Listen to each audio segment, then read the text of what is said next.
दिनैनि नैबे साइकेलजों हानजा सुरनाय हाबाफारिया नैथि साननि थाखाय जागायजेनसिगोन।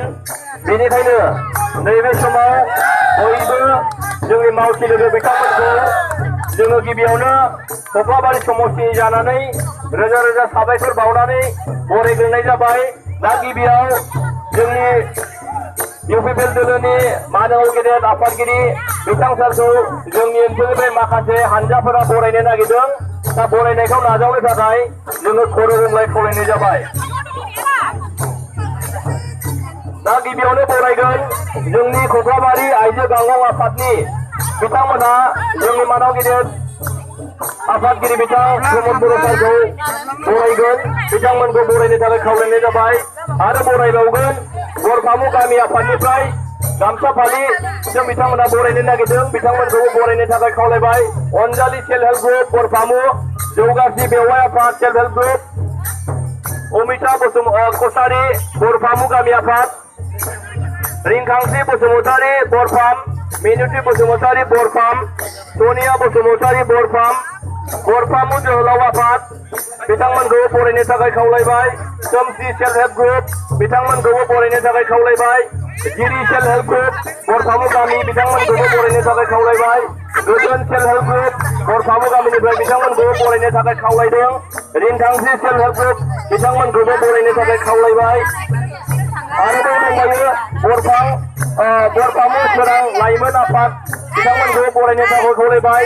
जोंनि बरफामु हालामनि एक्स एनडिएफबि बिथांमोनखौबो बरायनो खावलायबाय। दासो जोंहा सिकेसि दुलाराय बर' फरायसा आफादनि गाहाय नेहाथारि बिथां आफादगिरि बिथां जोगराज बसुमतारियाबो बरायबाय।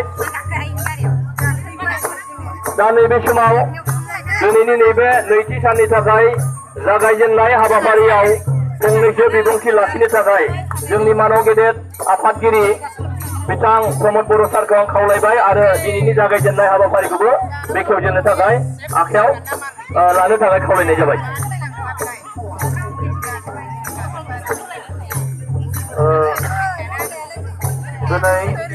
कक्लाबारी समष्टिनि साइकेल रेलीनि सेकेंड दिन आज कक्लाबारी समष्टिर आमार जी परिवर्तन यात्रा साइकेल रेली लोआ होइसे यार द्वितीय दिन और आज आमी आमार कक्लाबारी समष्टिर विभिन्न गाँवर माजेरे आमी आमार यात्रा आरम्भ करिम और এই যাত্রার জৰিয়তে আমি আমাৰ গ্ৰাম্য অঞ্চলত বসবাস কৰা বিভিন্ন জাতি জনগোষ্ঠীৰ সমস্যাবিলাক আমি জানিবলৈ চেষ্টা কৰিম।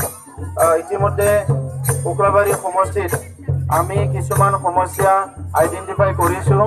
ইয়াৰ ভিতৰত সকলোতকৈ ডাঙৰ সমস্যা হৈছে গৰাখহনীয়া সমস্যা। কক্লাবাৰী সমষ্টিৰ মাজেৰে বিভিন্ন নদ নদী পাৰ হৈ গৈছে আৰু সেই নদীবোৰ ভূটান পাহাৰৰ পৰা আহিছে আৰু সেই নদীবিলাকৰ কাৰণে বিভিন্ন অঞ্চলত গৰাখহনীয়া হৈছে।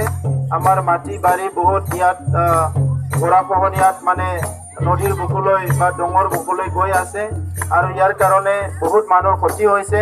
এইখিনি আমি ৰোধ কৰিব লাগিব আৰু কক্লাবাৰী সমষ্টিত আমি দেখিবলৈ পাইছোঁ বহুখিনি ৰাস্তা আজিলৈকে নিৰ্মাণ কৰা হোৱা নাই। ইয়াত কালভাৰ নিৰ্মাণ কৰা হোৱা নাই। স্কুলবোৰৰ অৱস্থা ভাল নহয়, মন্দিৰ আমাৰ থানচালিবিলাকৰ অৱস্থা ভাল নহয়। এই গোটেই পৰিৱেশ আমি দেখিবলৈ পাইছোঁ আৰু দৰিদ্ৰ সীমাৰেখাৰ তলত বহুতখিনি মানুহ জীৱন নিৰ্বাহ কৰি আছে, যাৰ থাকিবলৈ এখন ভাল ঘৰ নাই আৰু নিবনুৱা সমস্যা ইয়াত আছে। আৰু এই গোটেই সমস্যাবিলাক আজি আমি বিভিন্ন অঞ্চলত পৰিদৰ্শন কৰি আমাৰ চাইকেল ৰেলীৰ মাজেৰে আমি জানিবলৈ চেষ্টা কৰিম কি কোনটো গাঁৱত কি হৈ আছে। আৰু অনাগত দিনত যেতিয়া নিৰ্বাচন হ'ব, নিৰ্বাচন হোৱাৰ পিছতে UPPLৰ চৰকাৰ হ'ব আৰু যিখিনি সমস্যা আজি ৰাইজে সন্মুখীন হৈ আছে এই সমস্যাবিলাক স্থায়ীভাৱে সমাধান কৰাৰ কাৰণে UPPL দলে পদক্ষেপ লোৱা হ'ব। सिबिनां रायजोफोर जोङो दिनै नैथि सान जोंनि साइकेल रेली हाबाफारिनि बे कक्लाबारी समष्टियाव आरो जोङो गामि गामि बेरायनानै रायजो राजाफोरनि बायदिसिना जेंनाफोरखौ जोङो नायबिजिरदों, नुदों, बुजिदों आरो बेवहाय मेक्सिमाम जेंनायानो गोरिब गुन्द्रानि जेंना, लामा सामानि जेंना दङ, दै खुरखानायनि जेंना दङ, आबादारिफोरनि जेंना दङ, आबादथिलियाव इरिगेसननि प्रभिजन गैया आरो गामिफ्राव गोबां रायजो राजाफ्रा जेरैबायदि PMYनि न' मोननांगौमोन मोनाखै, लेट्रिन मोननांगौमोन मोनाखै, थानसालिफोरा दाबो लुजायाखै। बे गासैबो जेंनाफोरखौ जोङो नुगासिनो दङ आरो UPPLनि सरकार फैनाय लोगो लोगोनो जोङो बेखौ थाबैनो सुफुंनो थाखाय जों खामानि मावगोन। आङो गासैबो साइकेल सालायगिरि जोंनि भलेन्टियार्सफोर बिबानगिरिफोरखौ आङो साबायखर बावदों। मैयाबो दिनैबो जथेस्थ खस्थ' खालामदों आरो बिनि गेजेरजों जोङो समाजाव मोनसे सोलायनाय लाबोनो हागोन, जोङो सोरगिदिं जौगानाय लाबोनो हागोन आरो जोङो मोजां मोनसे समाज दानो हागोन। आं बेखौ मिजिंथिदों आरो दिनैबो जोंहा साइकेल सालायगिरिफ्रा सान्दुं थिंबाबो साइकेल सालायनो फैदों आरो बेवहाय आइजोफ्रानो जा हौवाफ्रानो जा आं बेखौल' खावलायगोन साइकेल सालायनाय समाव जोङो मोनसे डिसिप्लिनखौ लाखिनांगोन आरो रायजो राजाफोरखौ जाहाथे मोजाङैनो राइडाव लाङो लामा लामा आं बेखौ खावलायगोन। যোৱাকালি দিনটো আমাৰ চাইকেল যিসকলে চলাইছে যথেষ্ট কষ্ট কৰিছে আৰু আজিও বহুতে ওলাই আহিছে, আমাৰ জ্যেষ্ঠসকলো ওলাই আহিছে।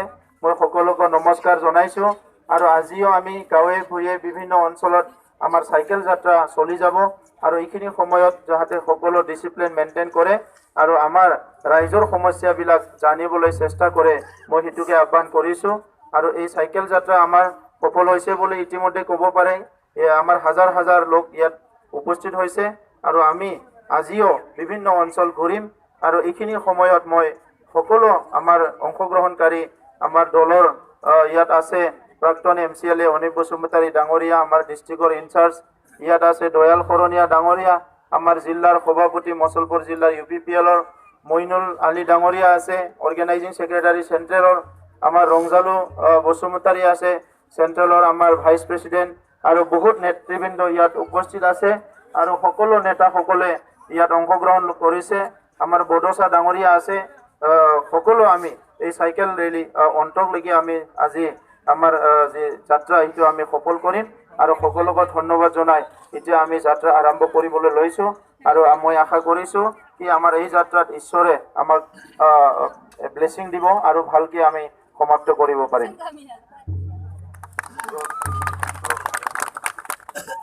सारनिसिम रोजा रोजा साबायखर थाबाय।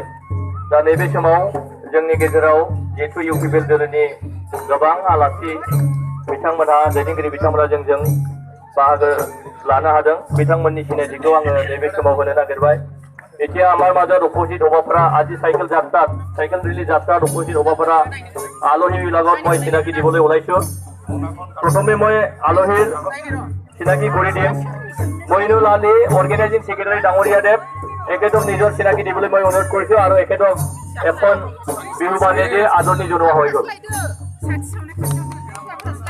আমাৰ লগত উপস্থিত আছে আমাৰ ৰংজালু বসুমতাৰী উপসভাপতি ডাঙৰীয়া এখেতক এখন বিহু বাণীৰে আদৰণি জনোৱা হ'ল बिनि उनाव दङ जोंनि गेजेराव बारग' एमसिएलए बिथां अनिल बसुमतारी आदा बिथांखौबो गावनि सिनायथिखौ होनो थाखाय खावलायबाय आरो बिथांखौ गांसे बिहु बानजों बरायनानै लानाय जाबाय जोंनि गेजेराव बाहागो लानो हादों आमार जोंनि नैबे ओनसोलनिनो बिथांनि नामखौ आं सिबावबाय प्रदीप देखासुरि बिथाङा जोंनि सासे गोख्रों मावथि बिथांखौबो गांसे बिहु बानजों बरायनानै लानाय जाबाय आरोबाव जोंनि गेजेराव बाहागो लानो हादों जोंनि मुसलपुर जिल्ला इउपिपिएल दलरे आमार सन्माननीय हादर सम्पादक तेखेत दुलाल चन्द्र डाङरिया आरोबाव बाहागो लानो हादों जोंनि बि बड'सा सिडब्लिउसि सोद्रोमा आरो जोंनि मुसलपुर जिल्ला एमसिएलएफोरनि बिथाङा आइसि इनचार्ज बिथांखौबो गांसे बिहु बानजों बरायनानै लानाय जाबाय आरोबाव बाहागो लानो हादों बिथां मिनु रामसियारि सेक्रेटारि वमेन उइं बिथांखौबो गांसे बिहु बानजों बरायनानै लानाय जाबाय दा जोंनि गेजेराव बाहागो लानो हानाय आरोबाव सासे दंबायो बिथां नाजिम खान ডাঙৰীয়া দেৱ আছে আমাৰ লগত উপস্থিত আছে একেদক নিজৰ পৰিচয় দিবলৈ মই অনুৰোধ কৰিছোঁ बेखिनियानो जोंनि दिनैनि नैबे साइकेल रेली हाबाफारियाव बाहागो लानाय आलासिफोरनि सिनायथि होनाया लोगो लोगो जोंनि मानगोनां आफादगिरि बिथां प्रमद बर' सारखौ दिनैनि नैबे साइकेल रेलीनि जात्रा बेनि फिथा हास'नायखौ हास'नो थाखाय खावलायनाय जाबाय इउपिपिएल